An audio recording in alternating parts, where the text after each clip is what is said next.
Okay, here I am again on my own, and before I put before I go ahead and put this bolt action away, I've had a couple people ask me uh, what I use to protect my firearms, and what I use to clean them, uh, lubricate, preserve. What I use, I've been rained on a lot in November, and this gun has been with me in downpour. Uh, doesn't have a speck of rust on it. And the trick is wax. This stuff, or some kind of, maybe automotive wax. Um, Water will beat up off of it. You can use it on a leather sling.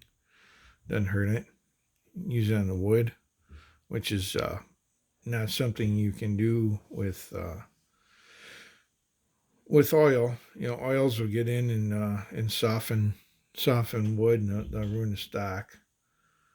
So it works on the metal, works on the wood, works on the leather. It's very durable, and once it dries, it doesn't have any odor. So it's pretty much, as far as I'm concerned, without a maybe going to a super high tech finish. Uh, that's the stuff right there. As far as externally on this one, here's the stuff right here. And every once in a while, I'll just touch it up. The paint wears away. I'll touch it up, and for the most part, the receivers are anodized, so they're pretty protected from corrosion, and the steel's parkerized, which in my opinion is a really good base for paint, because it's rough and the paint gets on there and seals it, and it's hard to beat that for corrosion protection. So I'm going to go ahead and I'm going to put this one rifle away.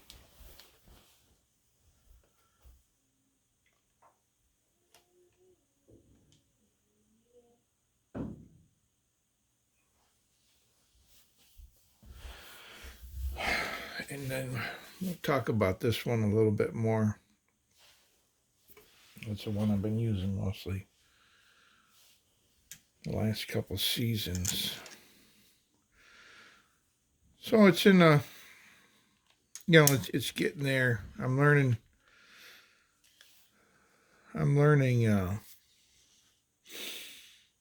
about it. It's shorter than the other one, so you have to take care not to point it at myself or anybody else, which is one of the problems, potential problems inherent in a short firearm is uh,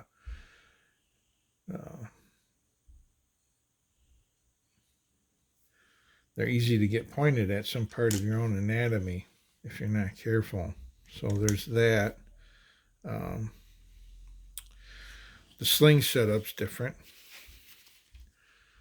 I've got this. My son bought me this single point sling for uh, my birthday, and what I've done is I added another loop inside, because this, if I can show this here, lay this down, get this more in the frame. So this loop normally goes over your. If I'm right-handed, it goes over my the left side of my neck, my right arm through here, and this goes over the left side of my neck. I've added this paracord so that this loop is always closed. Even if I go ahead and let's see, go ahead and undo this. And this is not my final version of this, but if I go ahead and undo that, this loop is still on me. This loop here is still over my neck, and the gun will not fall, because a lot of times I'm using this, I'm up in a tree, could be in a tree saddle. So I can take it off of there, and then I've added, for right now, until I figure out how I ultimately want to carry this, I've added this paracord. So now I got a 2-point, which allows it to carry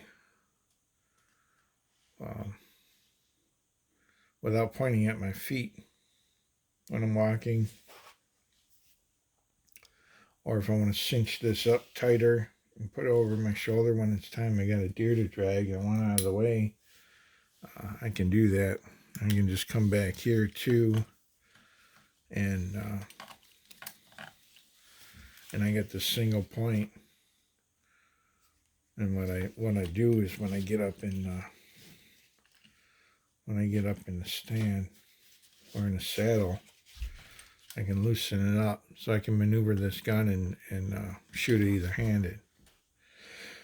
So that's how I carry it right now. I've never had a malfunction with this. I hear a lot. I'm gonna move this up a little bit and get it in the frame. I've never had a malfunction with this firearm, and I believe there's quite a few guys online who've had some fits trying to make their AR-47s run reliably. But I think my dad had been messing around with them for a while, and he found that the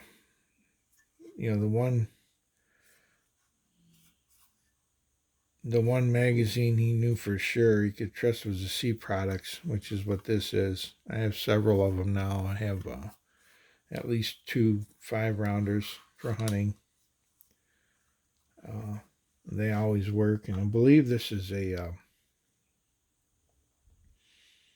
think this is a older Bear Creek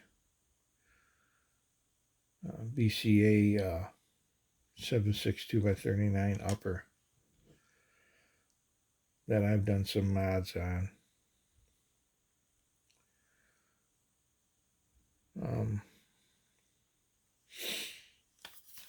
Other than that, it's not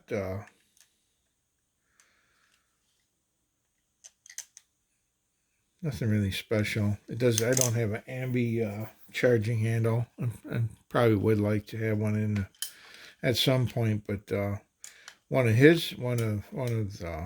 my dad's tricks here was because he has 5.56 ARs, and he's got some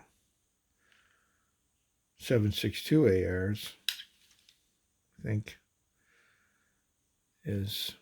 he would use, or he had some. I think he's gotten out of it now, but he would he'd use these red or whatever colored charging handle to go with whatever caliber.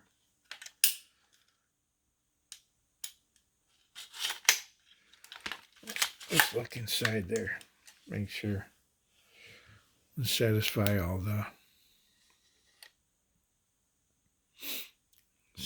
the safety committee.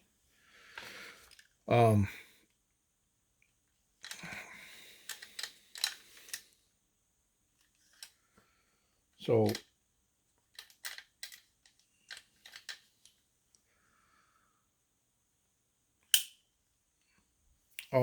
another thing I did back before I moved this mounted the scope out on the rail, I broke this upper down, and there wasn't a really tight fit between the barrel extension and the upper receiver. So what I ended up doing was I wrapped it with shim stock. I have at work I have a whole box of shim stock, and I was able to cut shim stock that tighten that up. It tightens up this juncture right here. Another way sometimes guys will do this is they'll use like the green Loctite and assemble. Another way is to use an oversized barrel extension, and then what they'll do, what you do when you assemble is you'll heat this, take like a map gas torch, and you heat the receiver up there in that area until it grows a little bit. You know, you're not overheating it. You're just warming it up. It'll expand, and you can slide your barrel in, and then when it cools back down, it'll be press like a press fit, and that's a accuracy enhancing feature. But I've never had, for whatever reason, I've never had a malfunction with this. I'm gonna go ahead and take it. You open it up and you can go and look at it.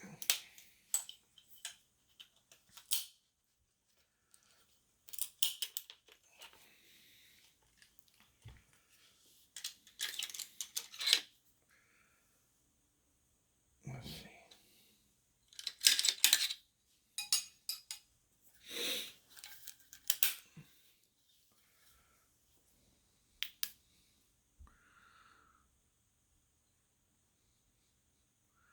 Could be the feed ramps. I don't know how well we can see that there, but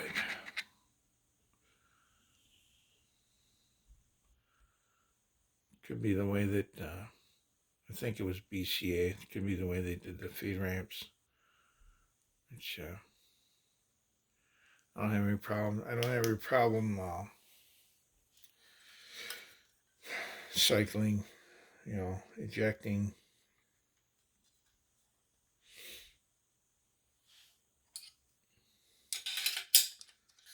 It as far as the caliber use on whitetails, it's big enough at reasonable ranges. People say, well, I wouldn't trust it past 150. I think that's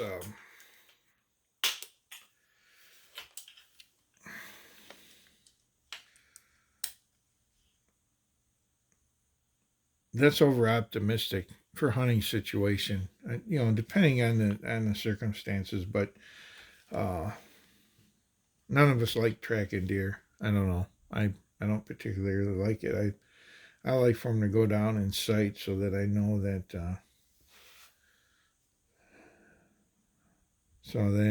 I have some meat and I didn't lose a game animal. So um, it's a 30 caliber, but it's not a 30. It's not a 30-06, and it never will be. Um, it's enough. I'll say that it's enough. I was using a lot of the Hornady Black the first two seasons.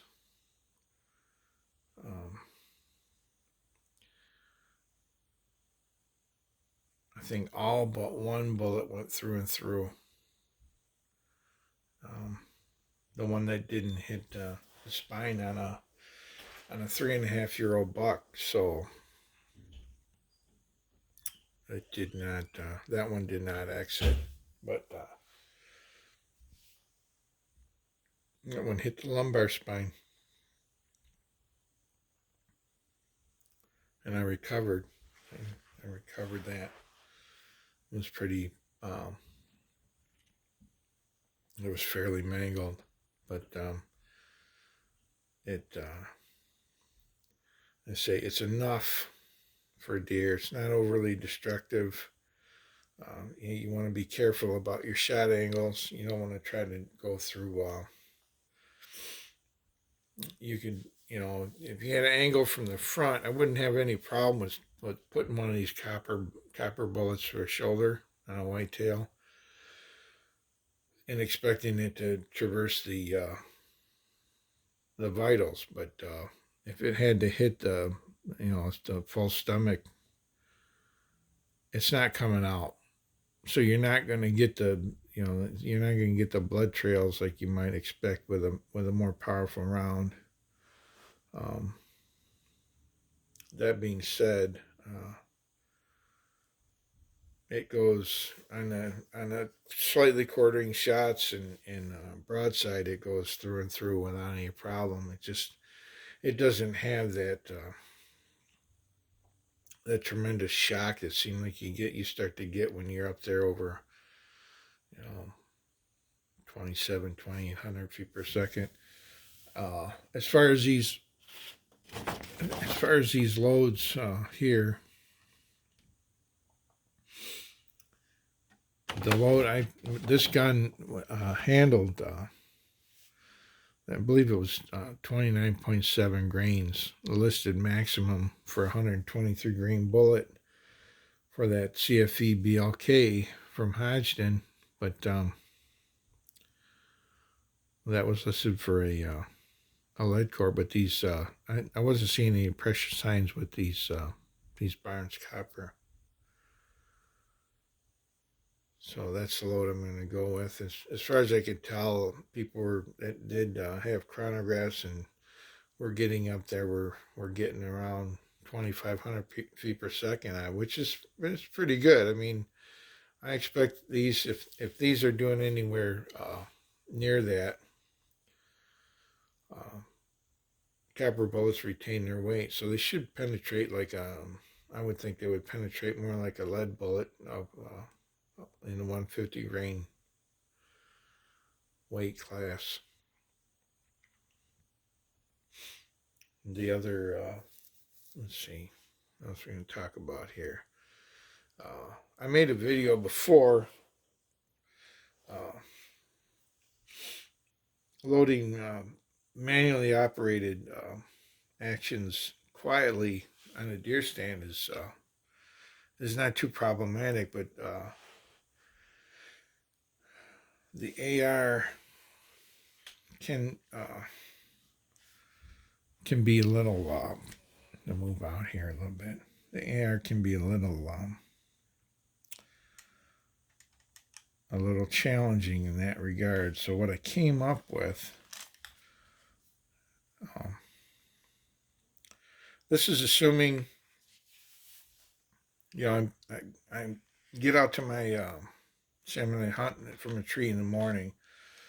I got my ambush point picked out, and I'm going to go up in a tree in the dark. I'm not going to climb a tree in the dark and when it could be shivering. It's colder than hell in November, so I'm not going to climb it with a loaded gun.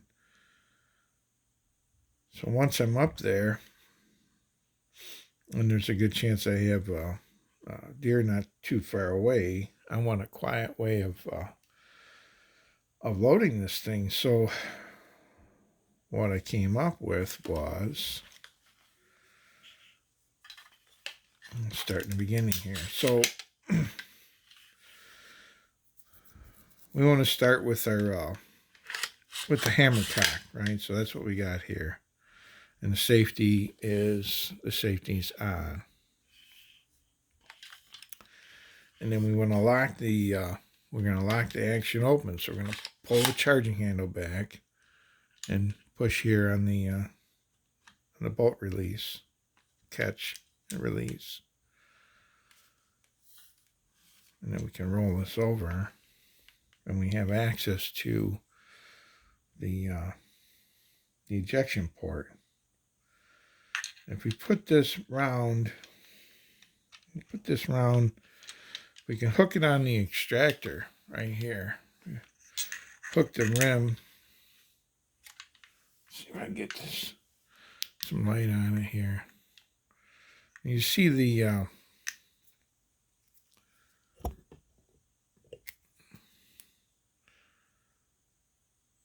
see this bolt head here. We can put this in and hook this round into the extractor, and then put a finger up inside. And when we push the front of this round in, now it's holding here. It's held by the extractor right here, and there's spring pressure from the plunger. You see every time I let it up, it comes up towards us. While I'm doing that, I can roll this over. Now you heard is, all the noises that let's see.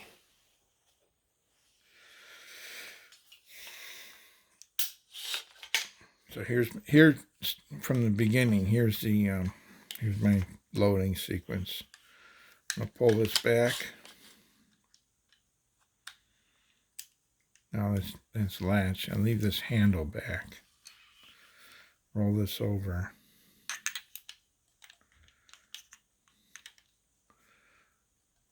I'm gonna hook that on. I'm holding it with these fingers still here. Roll it over. And I just want to deaden the drop of this bolt release with my thumb. And now this can go forward. Charging handle goes forward, and I make sure this is latched. And then I look here. If we look here, right here, that's just a little bit of a gap. There's a little bit of a gap. I hit the forward assist, it doesn't do anything, right? Because it's all the way in the battery. It's just got that little gap. If it was back a little bit, like this, we had this bigger gap, we'd hit this forward assist until it closed up. So that's it. You heard all the noise. It's not like the typical, bam. Oh, by the way, this is one of my. This is a dummy. It's a mock-up dummy round for setting my loading dice. No primer, no powder. We don't want to let that. We don't want to let that slam forward. In the early morning hours,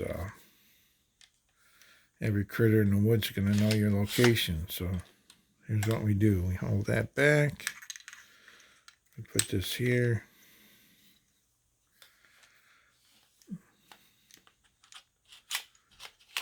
We let that forward. Safety's on. We can close this dust cover, so it does, well, we don't bump it and make noise with it. We can close that, and that's it. It's just that quiet. It's ready to go.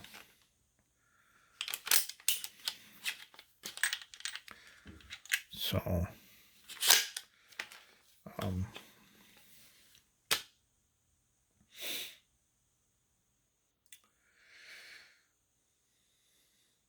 that's about it. I think pretty much covered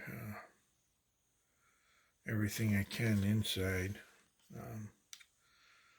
Should make some videos maybe on the range, or out in the woods. I can show how I employ this sling. And other than that, I appreciate any questions. There's things that